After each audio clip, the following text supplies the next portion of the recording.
Okay, hello everyone. We have like a soft opening of that panel because I think some of you guys will come in later. And yeah, we take it slow. It's the last panel, so we take our time. Welcome everyone to the panel, Are We Changing the World? My name is Britta Senn, and I will be moderating. To give you an idea of what will happen in the next 90 minutes, we have 4 interesting guests, very diverse projects, and each of them will give you a glimpse into their work.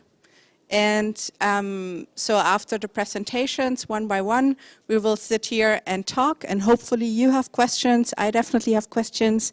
Yeah, and so we will start right now with Samuel Bollendorff. He's here from France.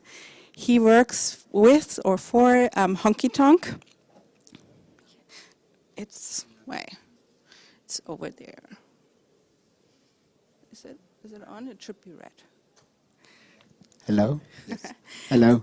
So Samuel is a photographer, a photograph journalist. He is one of the people that started super early with the creation of new media with photos. He, in 2009, published Journey to the End of Coal. And he, since then, continued to experiment with whatever's possible with photos and videos and sound on the internet. And he will give us a short introduction to A Journey to the End of Coal that you might know already. And yeah, then we will see what's going from there. So, stage is yours. Thank you. Hello. I will try to tell you how I face that question, are we changing the world? I'm not sure we are really changing the world, but we do what we can. And I first, I was photojournalist, and by 2008 in France, the press was not producing photography anymore. They were not paying to produce long-term inquiries like I was running for more than 10 years. So I met at that moment a company which just started to produce documentaries dedicated to the web. So we tried, based on a work that I had already done on the coal mines in China, we tried to explore the way we could involve the attention of the audience. So that's the beginning, the start of new ways of writing for me. But I have always felt that internet was like a public space, like the street. So it's a place where we should act as we could act in the street to try to catch the attention of people passing by. So that's the way we have run that first project. So I will just show you a trailer of Journey to the End of Coal for them who doesn't know it.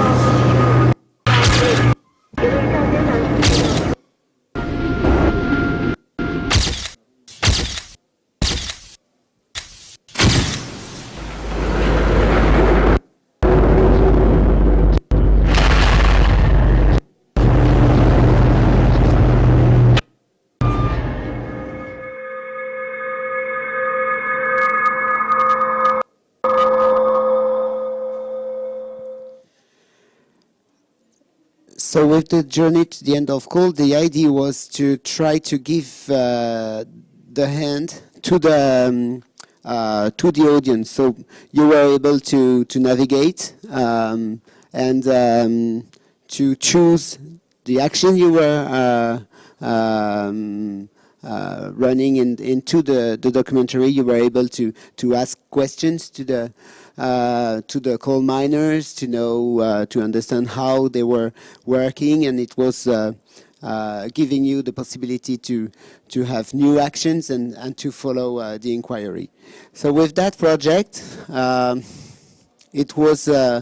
it's been published on Le Monde Daily, the newspaper in France, and we had the first year more than 300,000 viewers, and it was in 2008, and at that moment we had the idea that people on the web were always standing only 20 seconds on a website or 30 seconds in a video, and we were surfing on the web, passing from a website to another. So with that project, more than the half of the viewers have been to the end after the 15 or 20 minutes of the project. So to catch the attention, it was quite interesting. So I tried to explore those things, and after I worked for about the self-immolations in France, and also I tried to again involve the public in the project. So I hope we won't have the same problems with the sound with this second trailer.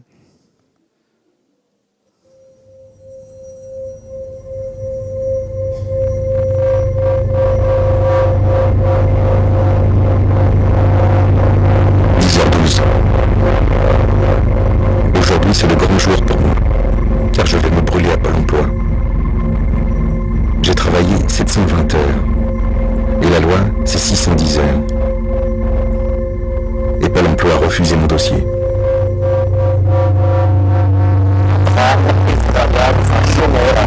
Sorry, we can't hear that. I will try with that sound. I'm really sorry.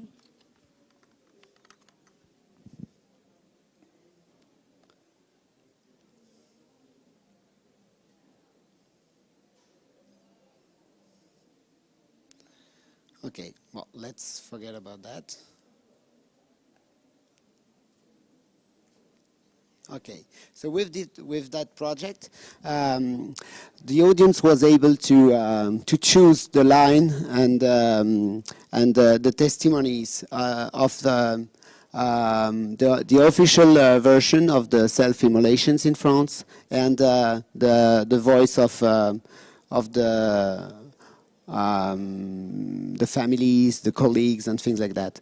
And during 3 years in France, there was one self-immolation every 2 weeks, and it was always in front of a service public building, and in front of the employed agency in the courtyard of a school, or in front of the tax office, or things like that. So when we have done this inquiry with French television for 3 years, there was no statistics about that. And we have just point one by one all those self-immolation to be able to arrive to these statistics one every 2 weeks. It's the same amount of Tibetan in China.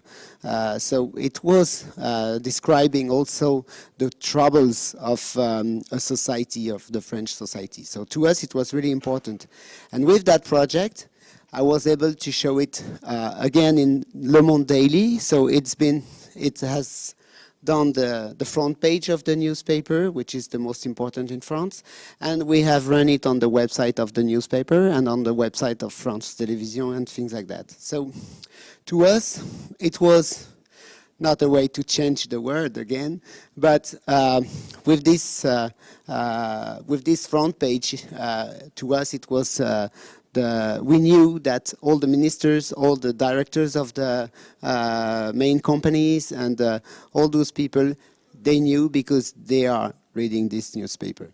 So it was important to be able to link this work on the web, but also this possibility to share it with the newspaper, but also to be able to create an exhibition and a book, and it's all those the way this work is finding is expression in a different support, which is important and which is multiplying the different audiences. And after that, I have run other web documentaries. This is about the bad housing in France. Again, it was on the web. With the relationship with the sound and the pictures, we have worked a lot, but also with the statistics and things like that. It's short stories of 3 or 4 minutes people could share on the web. But it's also an exhibition in the streets with the testimonies and with the portrait of the people. And the idea is always to try to push those inquiries, of course on the web, but in the same way on different places of the public space. So just to finish, this was the last project I ran. It's a movie with the voice of Catherine Deneuve, who is telling all the stories of migrant people who tries to cross the Aegean Sea. So we are in Turkey, facing the Greece, only 7 kilometers away. And it is the place when the night falls where all those families tried to cross the Aegean Sea to find refuge in Europe. But Europe has closed her border, and we know all the story about that. So it's a movie which was again on lemonde.fr. Sorry. And so this is on Le Monde. Maybe I have internet. No. Okay. So, but it was also a huge exhibition in the very center of Paris, in Les Halles, with pictures with 2 meters by 4 with the stories. And it's again, and the newspaper which was given for free on the place of the exhibition. And again, with that project, we had 100,000 people, viewers of the exhibition, and 1 million people exposed to the information on the web because of Le Monde and all the Instagram stories and all the, of course, the force of the daily to push this story. So that's it. It was just my way to try to change things, which is, of course, on the web, but also on all the public places that I can find. Thank you very much. Thank you, Samuel. So you see our first guest, he's working with but also like classical media, going out there, having exhibitions, and yeah, mix it up basically. Before we go to our second guest, I want to have an idea of who's in the audience basically. So hands up who's watching web documentaries on a regular basis, like once a week. 1, 2, yeah, don't be shy, cool. Okay, there are some hands. Who's a gamer, like at least playing like once a week or twice a week? All right, hands go up. Okay, who's going to the cinema like once a week? All right, cool. And who says they're like engaged in social activities for change? All right, cool. Exciting. So you all have interesting questions later, making my job easier. So now we will move to Paweł and now Miechowski. No, second. Yeah, Paweł first, and then we'll have you. But you already set up, which is cool. Yeah, our next two guests are from the game industry, and first we have Paweł from 11-Bit Studios here in Warsaw. It's his home turf, and he was the, yeah, can you say chief developer? No. Or what do you say in like your... Just part of the team, okay? Part of the team, perfect. So he's the part of the team, but also like having some heads on this War of Mine, which was described as the most successful indie title of the last decade. Was published 2014. I just did my online research. We will see a little trailer, and hopefully you can tell us a little bit how it came together and the background of 11-bit Studios, or your background as well. Yeah, so we will see from Paweł the trailer first.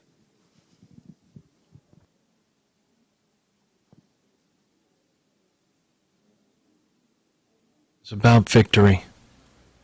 For us, it was about getting food.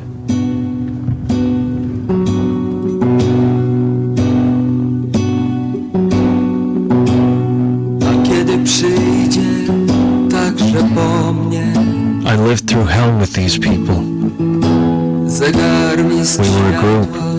We would do anything to stay alive. I will never forget those days. Things you see in war stay with you forever. A kiedy przyjdzie także po mnie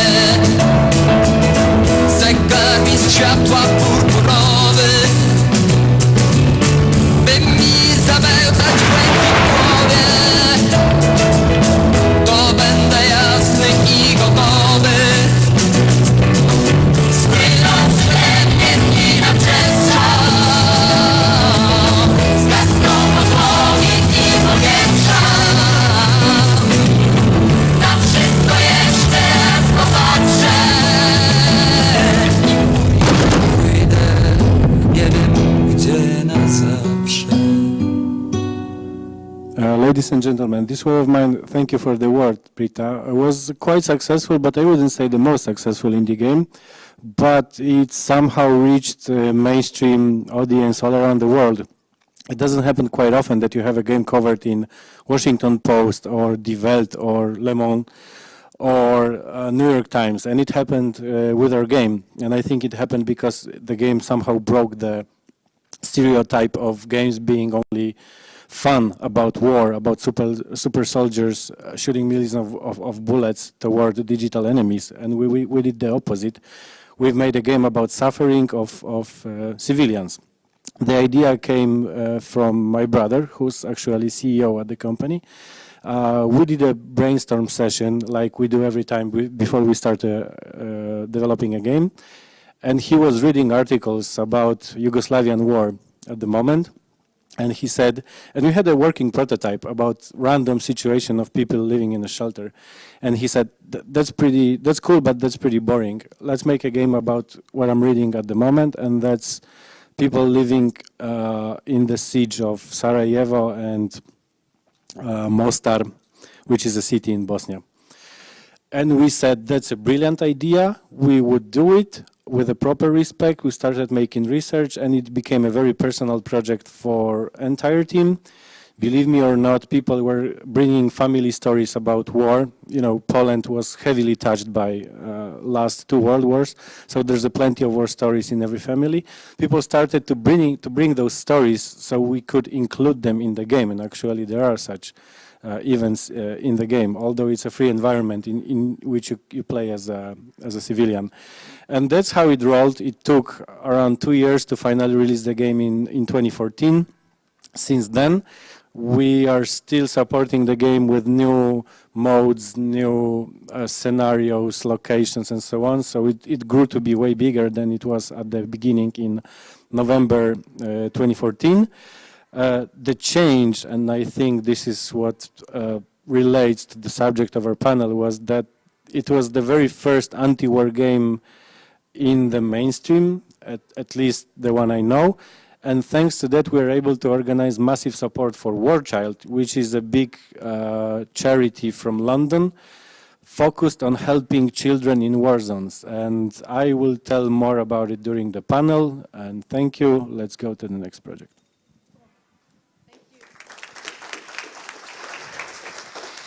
Thank you, Paweł. So this was first impression of a game that we will talk about, like the role of games and how they could influence users, gamers, and changing the world, question mark.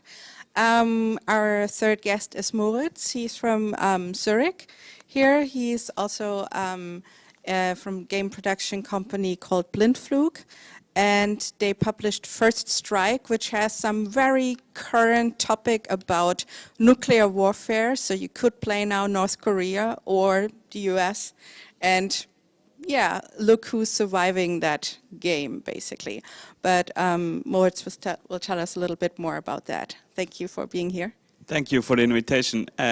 So my background is I'm a programmer by education, but I founded the first company 11 years ago. It still exists. It's a communication agency, and we mainly work for NGOs.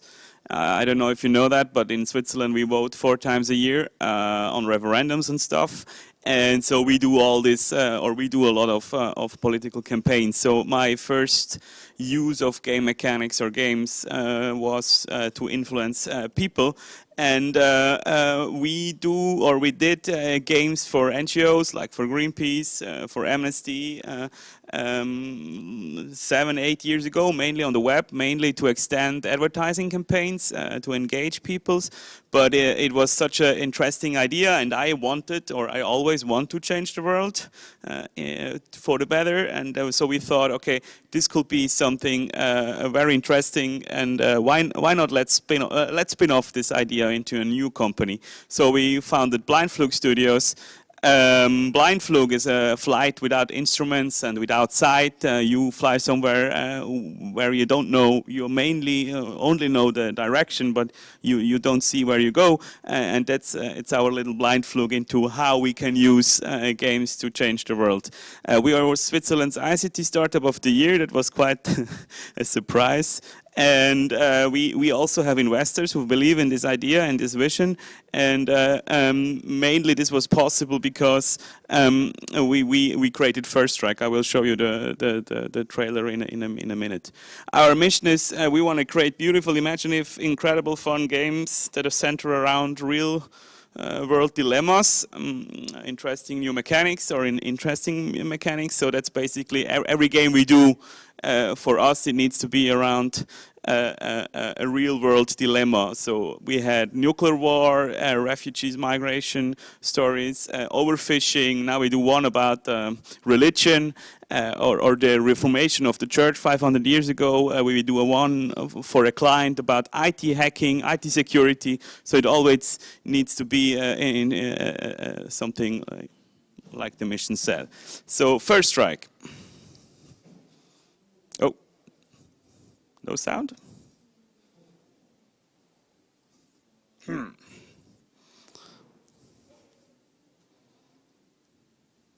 I should have sound. So then I'm the sound. So First Strike, we started thinking about doing First Strike 2012. I'm like 34, so I was born at the end of the Cold War, but I don't have to be afraid of nuclear weapons, or I thought I don't have to be afraid of nuclear weapons. And 2012, I realized that my generation completely lost the interest for that topic. And when I did a little bit of research, I realized that the chances are much higher than I will live in or will experience that somewhere in the world there will be a nuclear war. So I started talking to my friends, what do you think about that topic? And it was like, that's not a problem, we don't believe, you should do a game about that. And then I knew, okay, that's a good idea to do a game about that. So we started 2013 with the work on that game, when we started Blindflug.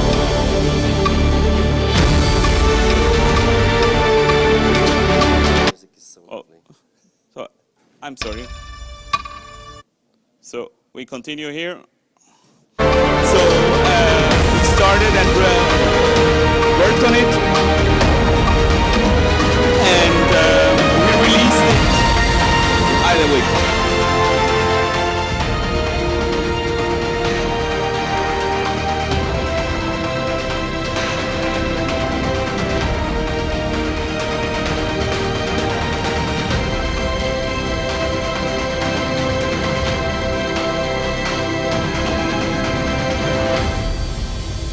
So now now you had to watch the trailer 2 times. I'm sorry.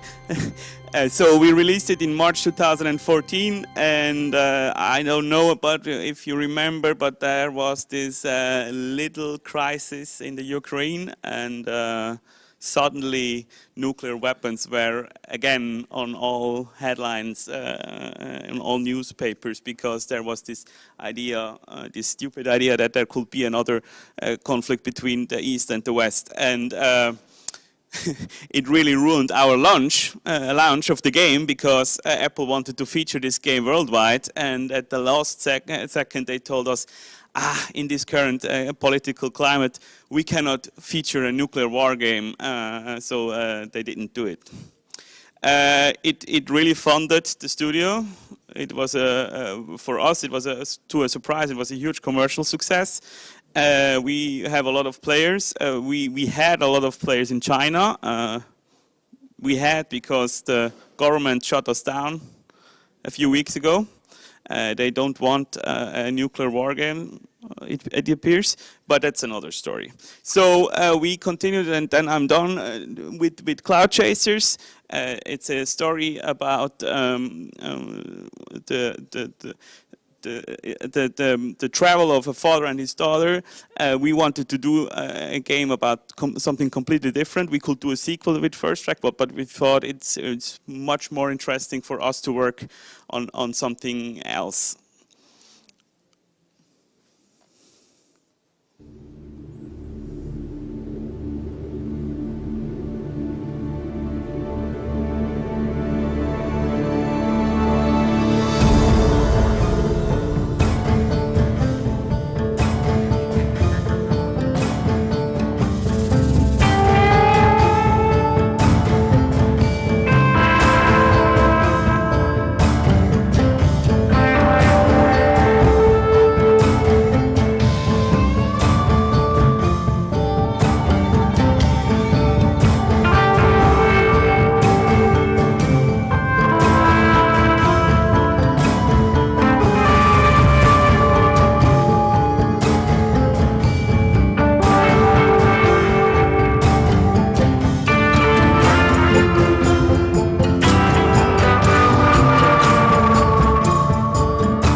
Cloud Chasers is the story of Emilia and Francisco, and just to give you a little bit of background, it was for us it was unimaginable to do as white men from Zurich, from one of the richest city in the world, to do a game about the story of a refugee family in the real world. We felt that we have to do it in another world. We have to tell the story we want to tell in another world. That's why it's on a planet. In another world. The planet is completely dried out. We use this setup because when we did the research, we learned that today around 150 million on this planet are on a migration path because there is war or something else, and the UN thinks that, or the research of the UN tells us that in a few years we will have another 150 million people on a migration paths because of climate change. So this planet is completely dried out. All the rich people live above the clouds, and Emilia and Francisco try to get there. So you have to help these two little characters to get above the clouds in the world of the rich people. Yes, we don't know if we change the world, but we still try hard. Okay, keep trying and join us here on the panel. And we will be moving to our fourth guest.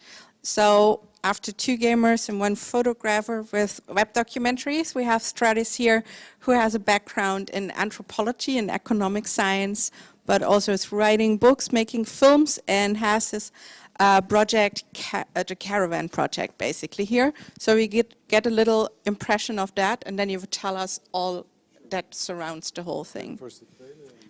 Whatever you feel comfortable with. Thank you.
Για να συμμετάσχει λίγο και το σώμα, μην είναι μόνο τα χέρια.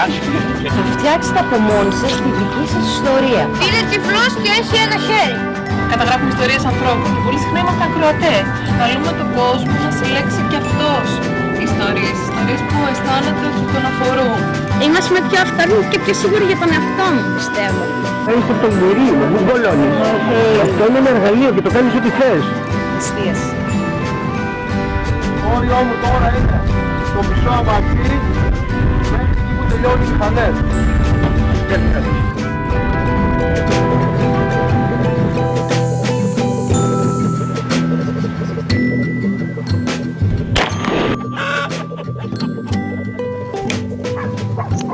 Έχει πολύ μεγάλη σημασία να βρείτε αυτούς τους υπόγειους δρόμους που φανερώνουν τη ζωή. Αυτό σημαίνει ότι πρέπει να δώσετε χώρο στην πραγματικότητα για να σας φανερωθεί. Η πραγματικότητα δεν είναι κάτι που το ξέρουμε, επειδή έτσι μας έχουν πει ότι είναι.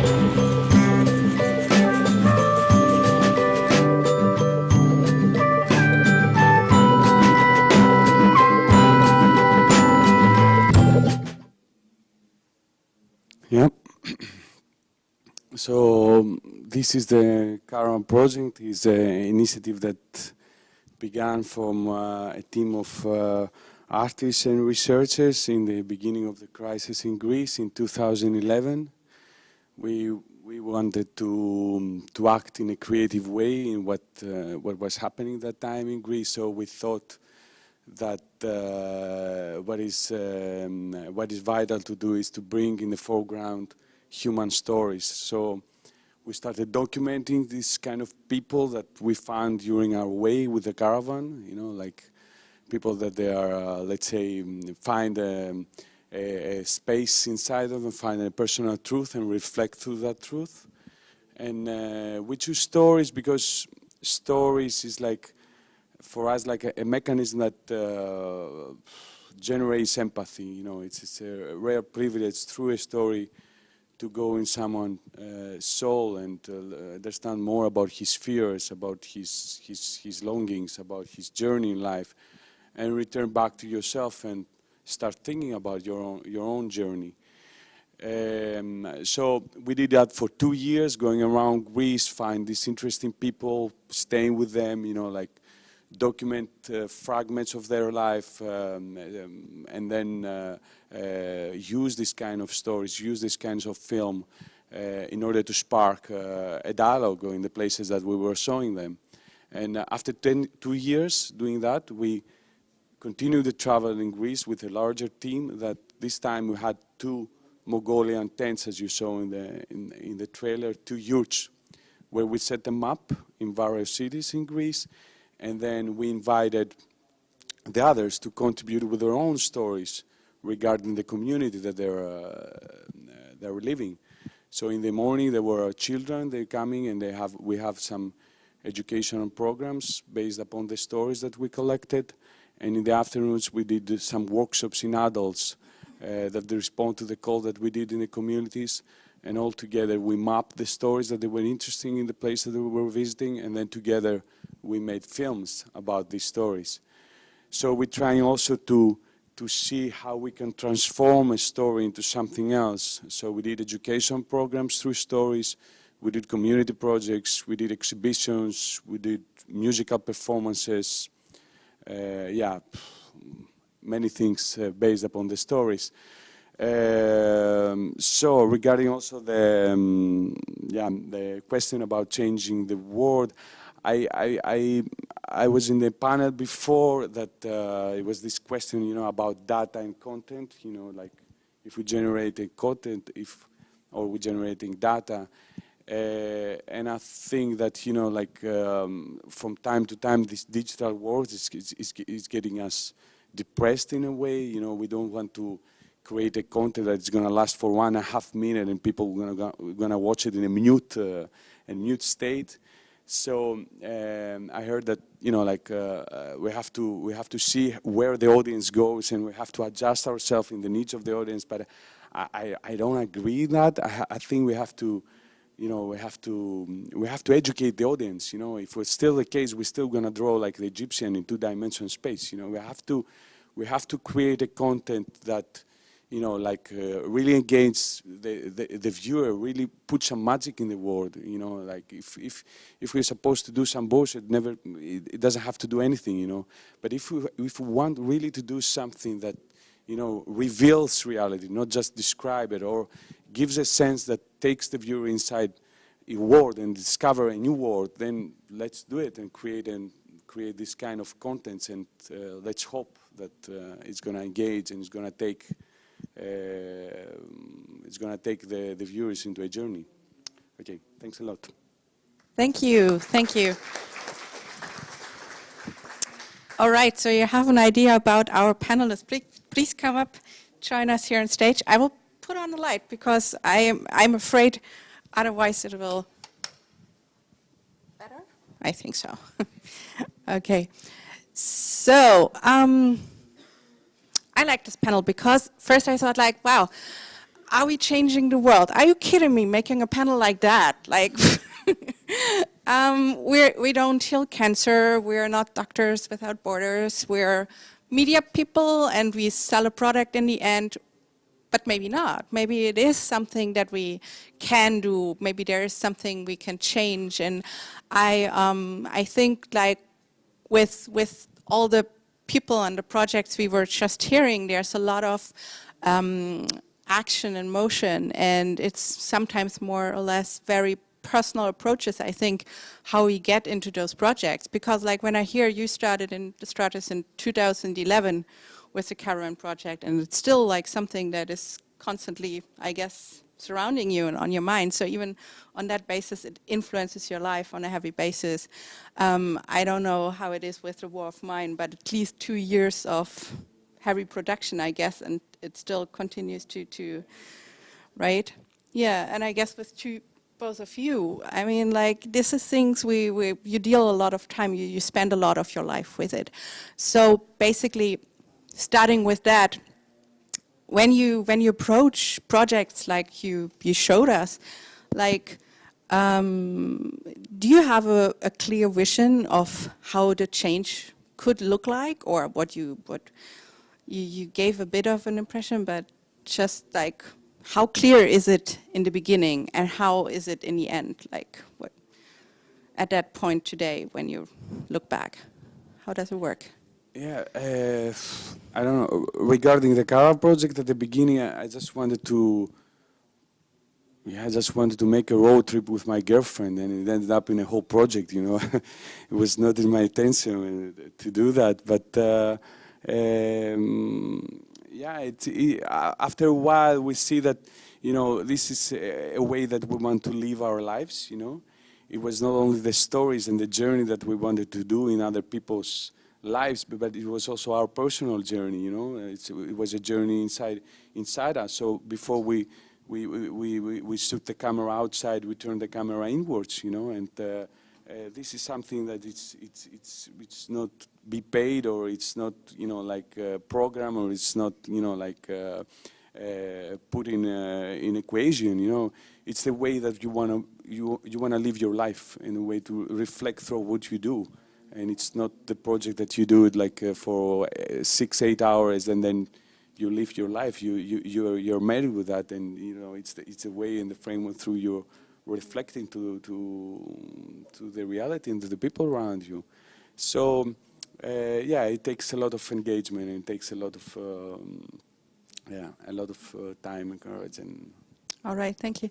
So in the just short talk we had before the panel, I heard you, Paweł, saying something that sounded a bit different, but also made sense to me in the sense of you said like we couldn't make a war game about ending wars, like nobody would want to play that or something.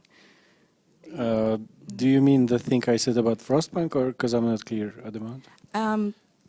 I think it was in the sense of saying you have to approach a war game that is an anti-war game differently. You cannot. Yeah, because war is trivialized in mainstream horribly, starting from Rambo, maybe not the first but the second, who's like shooting bazookas out of his mouth and killing tanks in one blow. And war is very trivialized. People perceive war as as something funny, adrenaline pump, rush, competition. If you go to US, and I travel there quite often, and as you all know, US is a country involved in war all the time. In Iraq, Afghanistan, and wherever they go, they spread war. I'm not anti-American, but let's face the facts. The last time, maybe the last time America was not involved in war was in 19th century. Anyway, and in US, if you watch TV, you can see war as a distant event somewhere in the world. You just see distant bombing and clouds of smoke being blown up. You don't see what's actually the real conflict. You don't see people suffering there and the real face of war. In Europe, pretty much every country was destroyed by war to some extent, so we know it, and war is not a distant event, and it's still in our memories. So we figure out that at some point that war is trivialized. We want to untrivialize it, and we were not on a mission to change the world at all. We felt like we feel the internal need to make this personal project about war, to make it serious, about suffering, about the emotional toll. And we did that, and that's quite uncommon because of the mainstream feel that war is fun in Rambo, in Call of Duty, in Battlefield, and so on and so on and so on. So we had to break the stereotype somehow and present the other perspective, and I believe we successfully did it. What happens next was a kind of a change of the world to a small extent. That's something for a different question, I believe. But your initial question that Stratis answered to was our intent to change the world? Not at all. We wanted to create something original. I would even say artistic, because we consider ourselves artists even more than game developers. Even the programmers, they are artists. They create artificial lives with artificial emotions and so on. That requires a lot of personal approach and a lot of imagination. And Thank you. Moritz, you want to jump in like with the same question? How did you start? And you said like Blindflug is designed to make meaningful games. So how do you decide on what to tell next and how to conquer that, to transport meaning to the audience and maybe change? I will agree, it's a very complicated question. One thing I want to say, or I have to say, is that for us as game makers, we believe that games are probably the most important medium of the 21st century. So I feel I'm responsible to try and find out if we can use it to change the world for the better. I'm one of these lucky bastards that not only live in a beautiful and safe place, but also I can do what I want, and I can live a good life. So I feel responsible to use that and to try to commit to something that I think is useful. I mean, if it is really useful, someone else has to decide and someone else has to say. But basically, that's the main reason that drives me or drives us forward. These two things. Then to the other thing, I think games cannot change the world. Maybe also documentaries. I don't know. Cannot change the world, but they can put a spotlight on something. And with First Strike, for me personally, it was really frustrating to see that nobody believed me when I told them that the chances are much higher that we will have a nuclear war again. And I had to prove somehow that it's true. I'm not afraid that we will have a nuclear war in Korea, just that you know. But I'm afraid that someone by accident pushed the red button, someone in Iran or someone in Israel or someone in Pakistan or in India. And what we wanted to show to the players is that if you press the red button, if someone really starts to press the red button, then it's over. And that thing that we were pretty successful in showing that. And I have data and I have a lot of players that told me that's true. They were amazed to get that message from the game. Okay, so basically you say it's also an experiment for you. You have a vision about things, but you afterwards... For sure, it's an experiment, yes. Okay, great. So going with that to you, Samuel, saying like, okay, you're on the internet, you push new kinds of storytelling on the web. You worked with amazing NGOs or partners like Doctors Without Borders and so on. Is it hard to, like, do they expect change from your work, or how does it come together with your work? No, I don't know if they expect anything, but to me, of course, we haven't got the feeling that we will change the world, but as Paweł said, just trying to break a stereotype, or when I start a story, it's always a thought I have is, what is my first idea about that, about, I don't know, migrant people or Chinese worker? If I have not worked yet, what is my idea? What is the cliche? Because I'm somebody like everybody of us. So if I'm not aware of a story, of a subject, what is the idea I have of it? And I always try to remember that. And after I work, of course, and I make my inquiry, I know much more better the subject, and I have a better idea of this, of where to focus, and I try with my work just to change the point of view of the audience. It's only the thing I try to do. So, of course, it's not changing the world, but if I succeed in 1,000 or more people to just change the way they consider a topic, it's a first step. And of course, I'm not alone. A lot of documentary makers, journalists, gamers, all it's step by steps.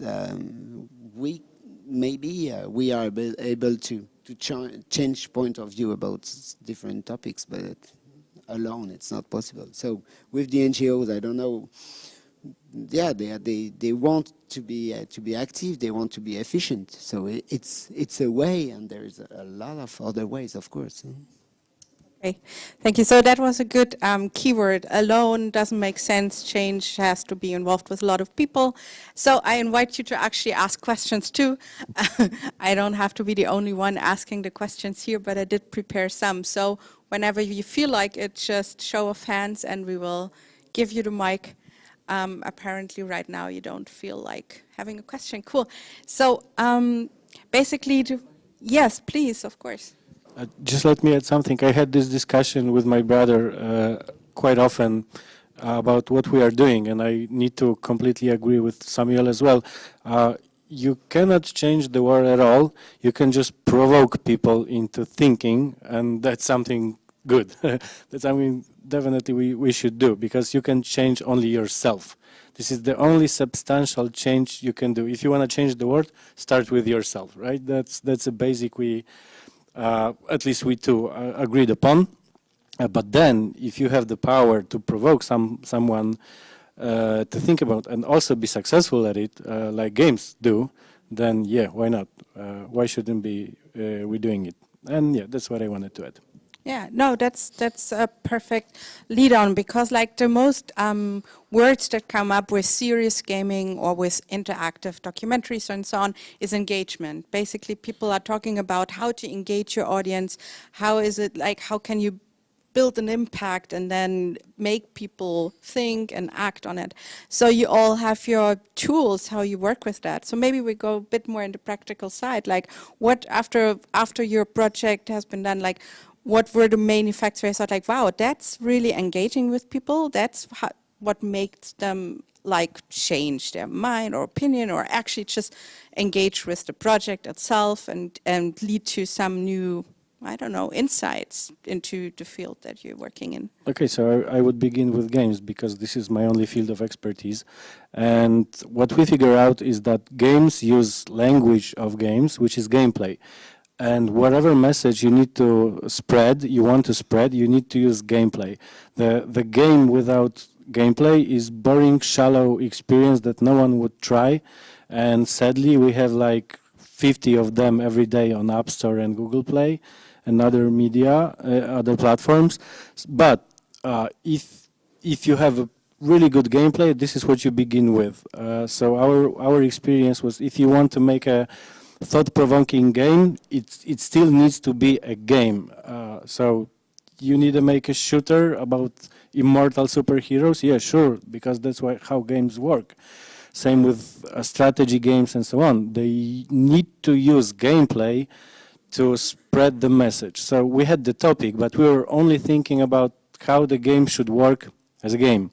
And I wouldn't be surprised if Samuel or Stratis would say that, yeah, we use pictures pictures and images are languages of movies. That's how you speak through movies, right? Through moving pictures. And they need it. So first thing in games, don't forget about being a game.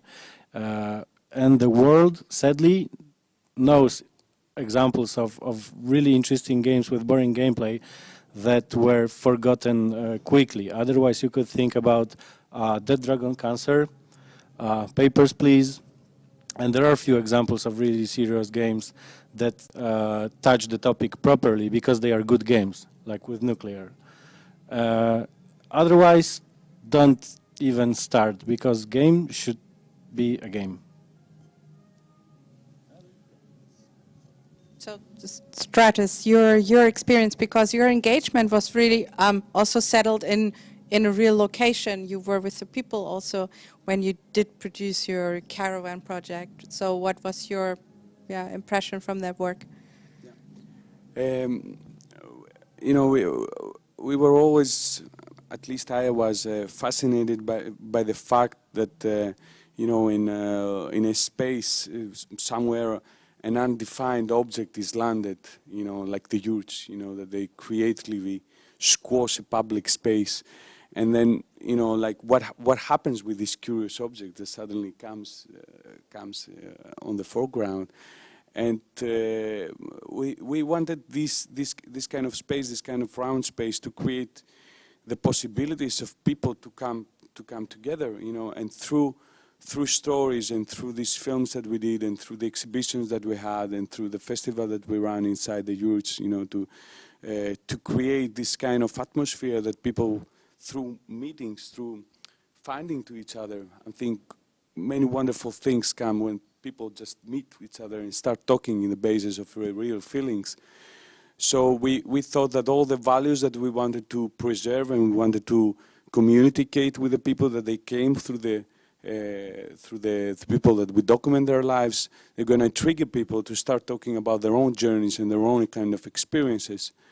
So this real kind of commitment into, you know, like what is happening between space and between people, and how we can think about issues and topics in the communities that we were visiting, creating teams, and then suddenly get inside to the adventure of documentary was a very revealing process and a very engaging process for us, and we learned a lot about how people they work together, or you know, how what we can do to get inside a person, you know, like what they give back, how much, you know, in a good way or in a disappointing way. But you know, for us, let's say the good things that came through all these meetings and through all the gatherings and the things that we did with other people is like that, like people that they had nothing to do with filming, nothing to do with documentary. I mean, I remember it was like a doctor, you know, like a student, a guy that he was a farmer, and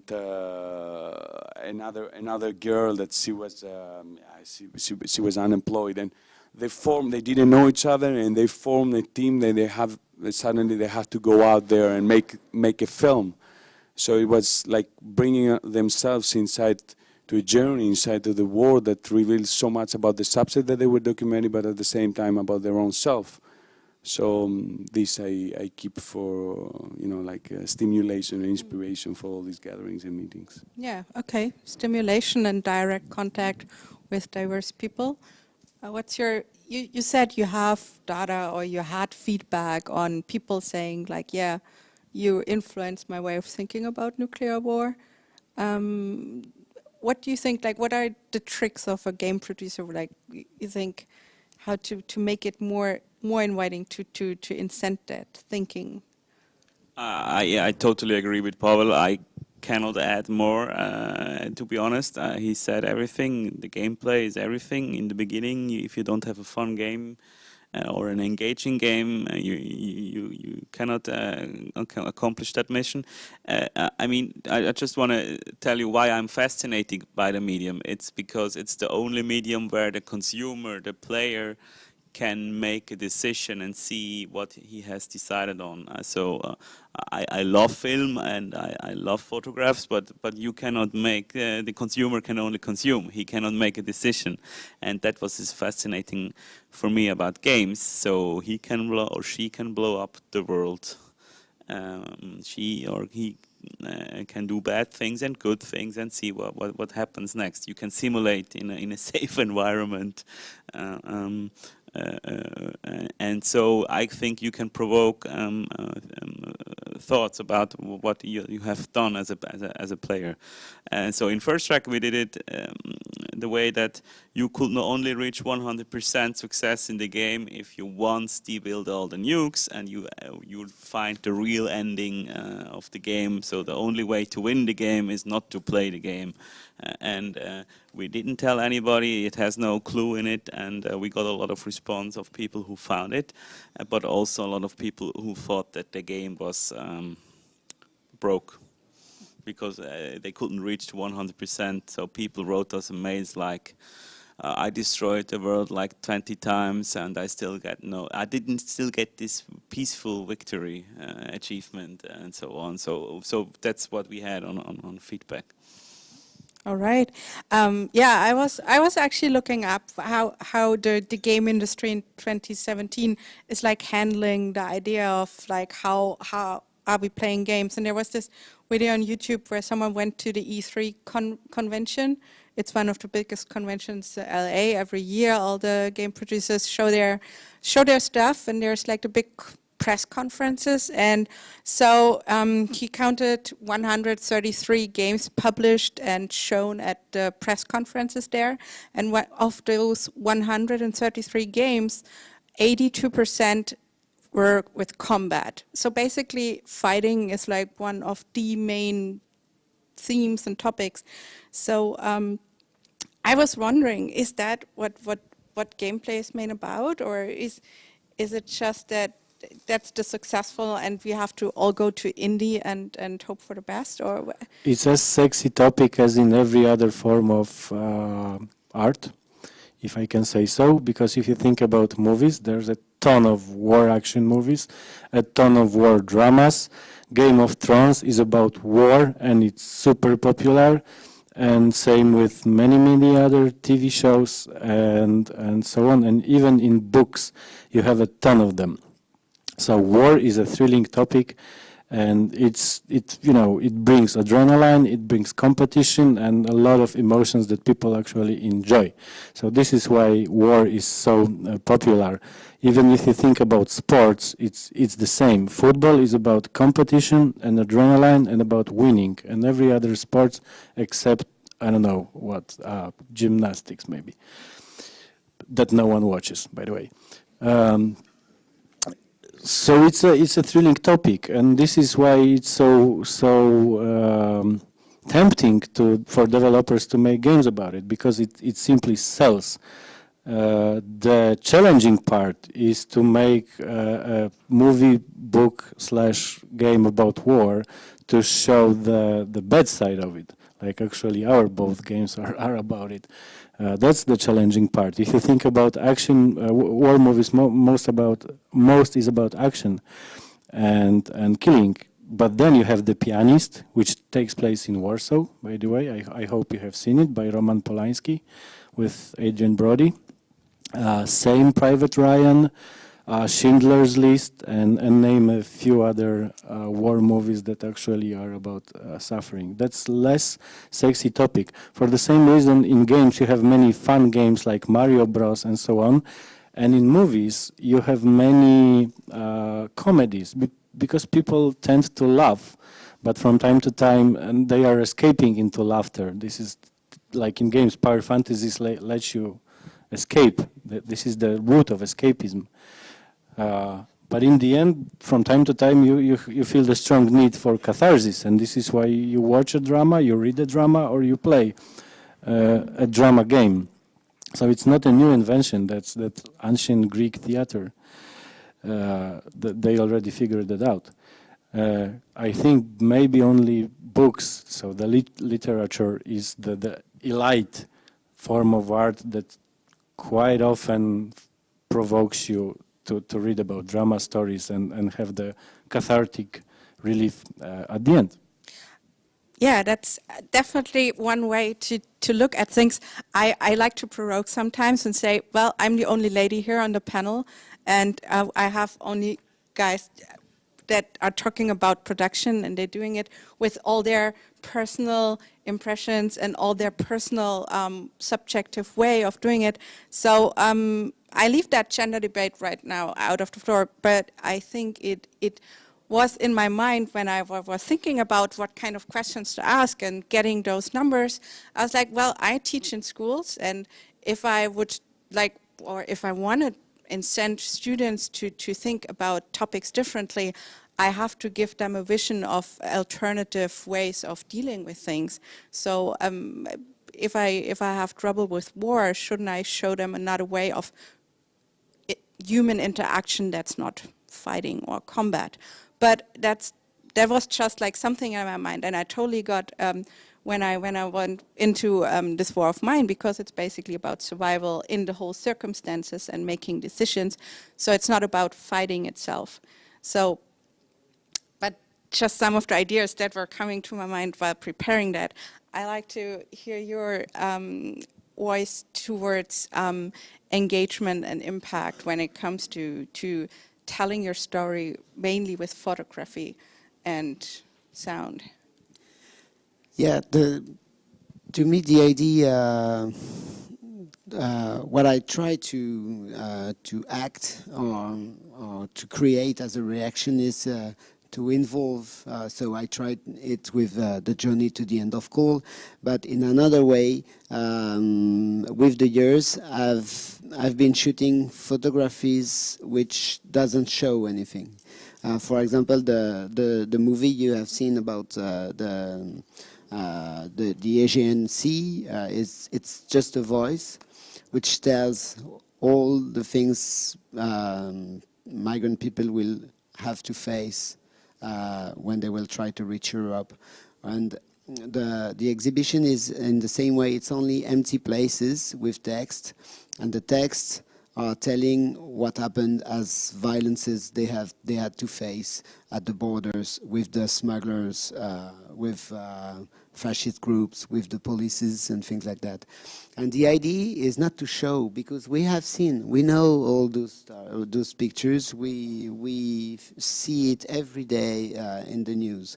So the idea is just not to see it, but when you read it, you will have to figure it with your own imagination. So you will have to find your own visual vocabulary to create the pictures you don't see.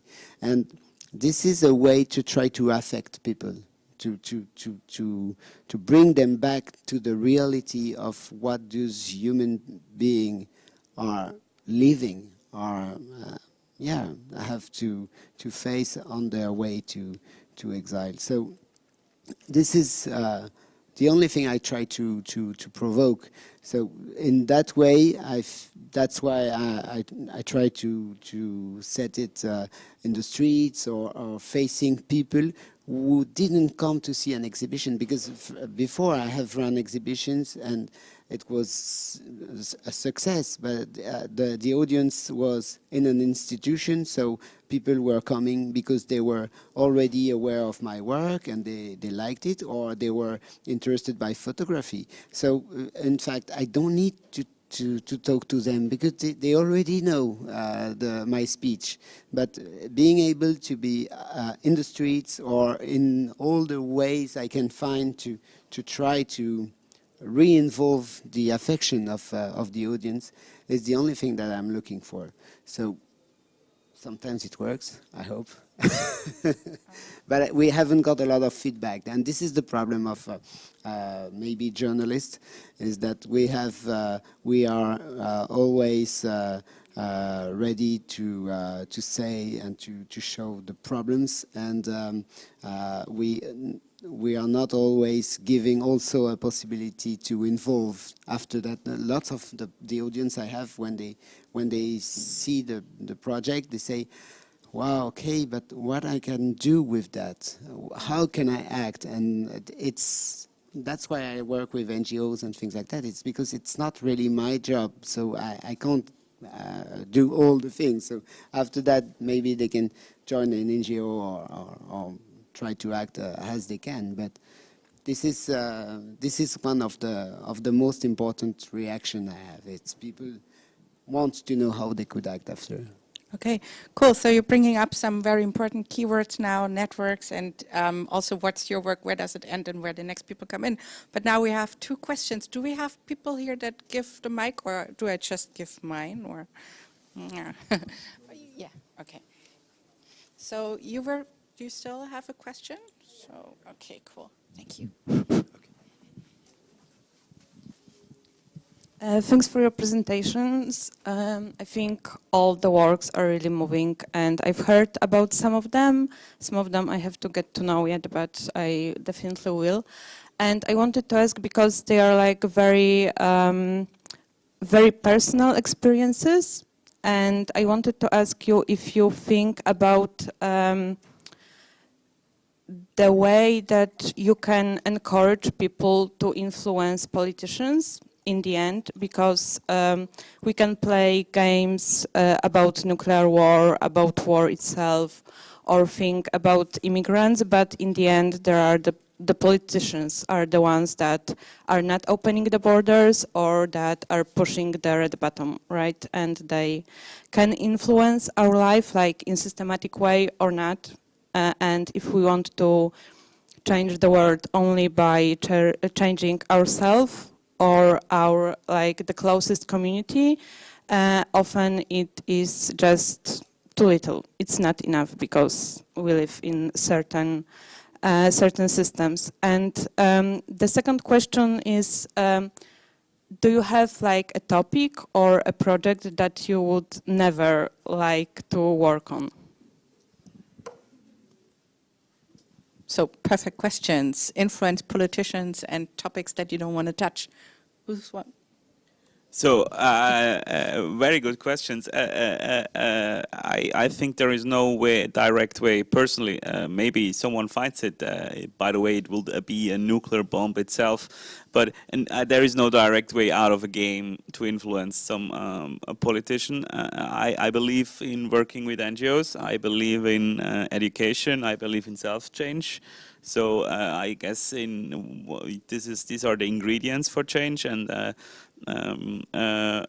it also depends on where you are. I mean, I personally, I can change things in Switzerland myself because I can vote and I can start a referendum, but I cannot change the way nuclear weapons are handled in the world. So it really depends on the topic, I guess, and where you are. And I need to think about the second question. It's a tough one. I don't think we can have direct influence on politicians at all. Indirect one, yeah, that's possible. If you can make a game that is super popular all around the world, you have masses behind you. If you're a gaming celebrity, those masses follow you on social media and so on, you can have some influence. Question is, if would they listen to you? I doubt so. You can just open the eyes of other people, and this is probably the biggest power you have. It's a quite strong power, by the way. The second question, yeah, probably there's no limitation. I certainly believe someone will do a game about Holocaust or stuff like that, but it needs to be done in a proper way. To raise emotions about such a tough topic require a hell of a research and a lot of empathy and understanding deeply what you are talking about and understanding the perceiver of your message. So everything is doable. Is it easy? Not at all. All right. We had a second question. You still have that? So the microphone will come to you. Cool. Thank you. Hello. I have a question also about games, because, like you said, the most important thing about the game is fun. If you don't have a game like a mechanic that is fun, then don't go that way.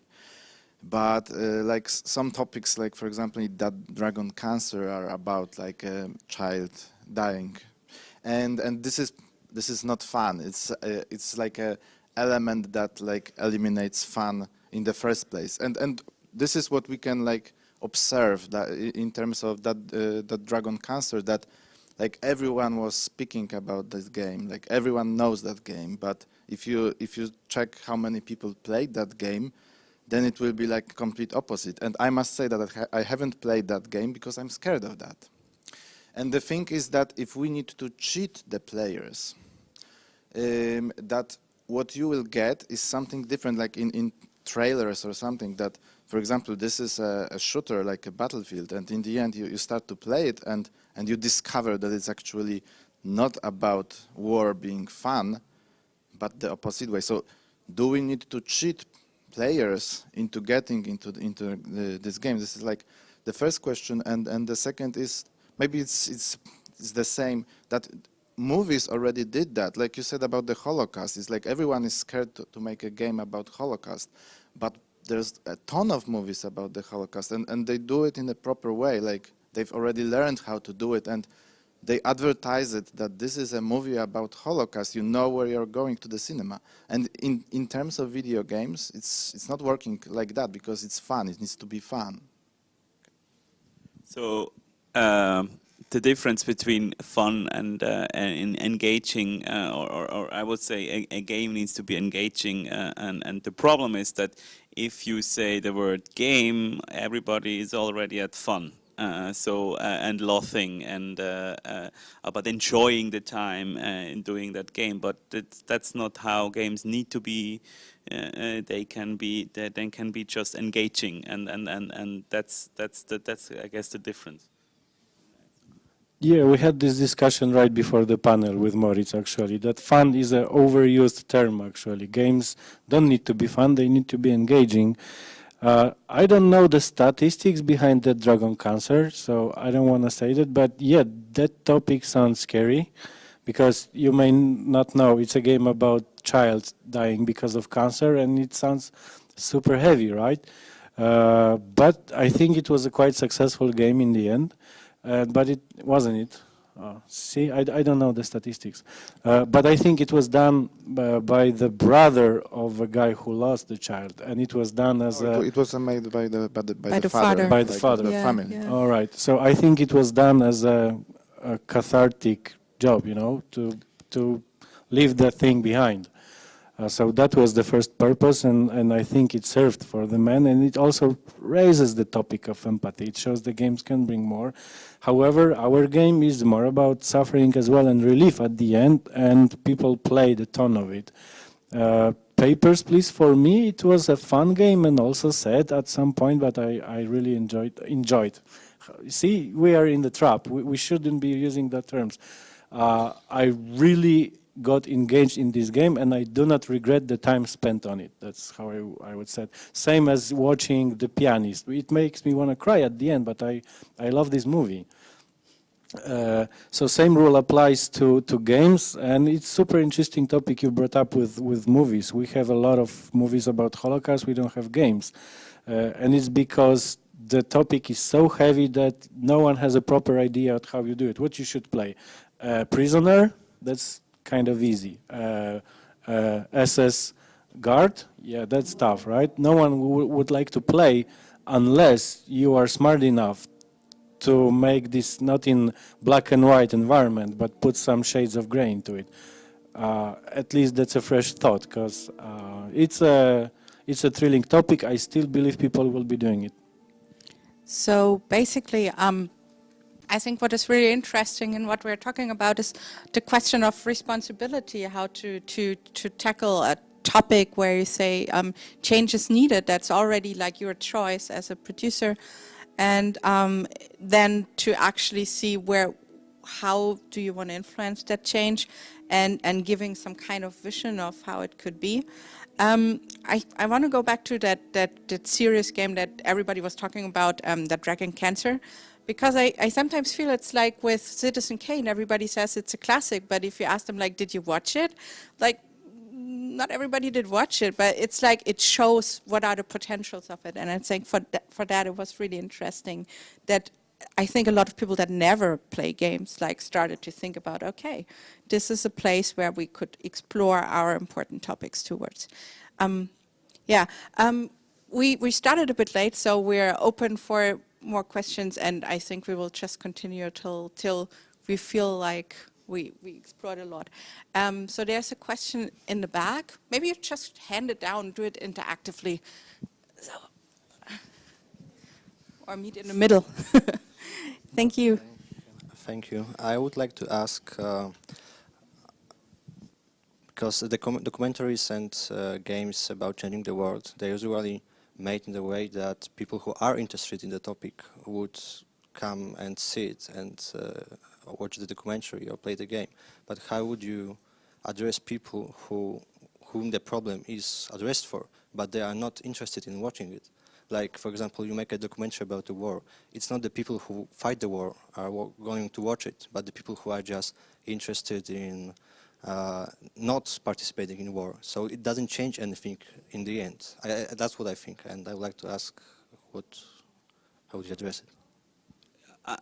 I was really inspired by him. I want to do a game where people come together and play it at a certain location, and then having fun and drink alcohol and partying, and then go home and play together and continue to play together. So I guess, again, it's about the mechanics.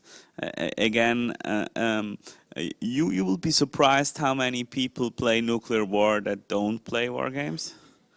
So it's aesthetics, it's the word of mouth, the word of mouth. So you can reach out to groups when you have a very, very good game mechanic in the end with games. But let me pass over the mic. And maybe to catch up, because you said like you fearing that the people that actually could do the change are not possibly playing the game because they're not into that. Or watch a documentary. Yeah, or watch a documentary. I mean, that's a good point, but I mean, it's I think what we are trying to say, or what we're starting in this discussion is, how does change actually work? And it certainly isn't like you applying directly to the person that is in front of the red button or something. I think it also has to do with changing yourself and your behavior, influencing the surrounding people and figuring out how a solution could look like. And it's a growing thing. As far as I understood with a lot of movements, it has to be that trickle down effect or this trigger effect of affecting others. Making awareness basically is often the first start with, like, for example, I think with self-immolation in France, I mean, like, that would be the first step to actually tell people it's happening. And that doesn't, like, bring the solution right away, but awareness is, like, one of the first steps to do that, I guess. And I just wanted to add that sometimes the topic and the story is not important. It's not that important, you know. I agree with Samuel, you know, that, you know, it's just a way that you want to talk about things, about the way that you see the world, you know. You might not be experienced, you know, like China mines, you know, never met any Chinese guy that walked there, so the story doesn't say anything to you. But you know, if you somehow feel connected in the same kind of feelings, agonies, and fears that these people face in your own kind of life, then you feel much more connected behind the scenery, behind the subject of the story, than you do in what is in front of you. And I think, you know, like, I believe that, you know, like, the mind and the hearts of the people are more receptive in the things that we underline than the things that we want really to inform and make a difference and have this deductive way of saying how things are, you know. And it's like what research a friend of mine mentioned in the trailer, that, you know, reality is not something that's out there, you know, and it's objective reality and it's an absolute truth, you know. It's just, you know, like reality, you have to reveal it and you have to make an effort, and you don't go from the main door of the reality, but you just go from the little tiny holes, you know, and you're just trying to find the way that you connect with the story, you know, that might be totally relevant with the subject that this story describes. And just to come back to this idea of is it possible to create a game with a tough story or something like that? As a journalist, when I came back from China, and we were thinking about the journey to the end of coal, and we were writing the scenario, and we were thinking what could be the interactivity, where the audience will have to engage, and is it in the we will write that they are a coal miner. But I couldn't imagine that a gamer could be a coal miner. There is 20 people dying a day in the coal mines in China. So that's why we decided to create something which is like a game, but people are in the skin of a journalist. So they are in my place, and gaming with my status was possible. So maybe the fact that it is the father who has run that game with the children and the cancer is maybe the possibility to enter in a game like that. So it depends also of the point of view we try to write. I need to say that, but there's a game called Minecraft, which is actually about mining and coal, but nobody dies there exactly. Which, yeah, that's a nice add-on. Okay, we will come to the end, and I'm sad to leave because, like, I think this is very interesting ways to approach a very serious way of thinking about your own profession and actually what are you doing with your life and with your work and how are you influencing. So basically we all brought our visions together today. I want to give a very short anecdote from the 80s because there was a survey of people going to the telephone booth, you know, you paid with your change, like your money, and everybody, really everybody is looking like in the end after making the phone call, like, oh, did someone forget the money? So you're really happy afterwards. You find money in there, and they made a test, like, how much does it influence, like that happiness you just got by finding the money, in being kind to the next person that has a problem? And it turns out it's 4 times as high that you would do a nice, kind act after you had like this, like happening, doing like this incident of finding something that's nice, and even if it's only like a zloty or something, you know. So basically, people call it like random acts of kindness now. They spread like change on the floor because you find something, you're happy, and then you help the next person. So I thought like this is like, I mean, from all we're doing like with our media and stuff and so on, like, but there are like really small incentives, and then there's big incentives, and then there's like conversation about change. But basically, I think ending this panel, which the way we are, we basically have to be in communication with each other. I think is what we are dealing with most of the time. But one last word from you guys. Yeah, just on the last answer to the question of gentlemen from the back. If you have seen Shawshank Redemption, I wonder how many people after watching this film was wondering that freedom is the most important thing in life. And this is how you can influence people through movies, games, books, and so on. And there's this thing called public opinion. It's a very powerful tool. If you can change public opinion, you can change governments, and they know it way better than us. All right. So thank you so much for staying with us, and have a nice evening.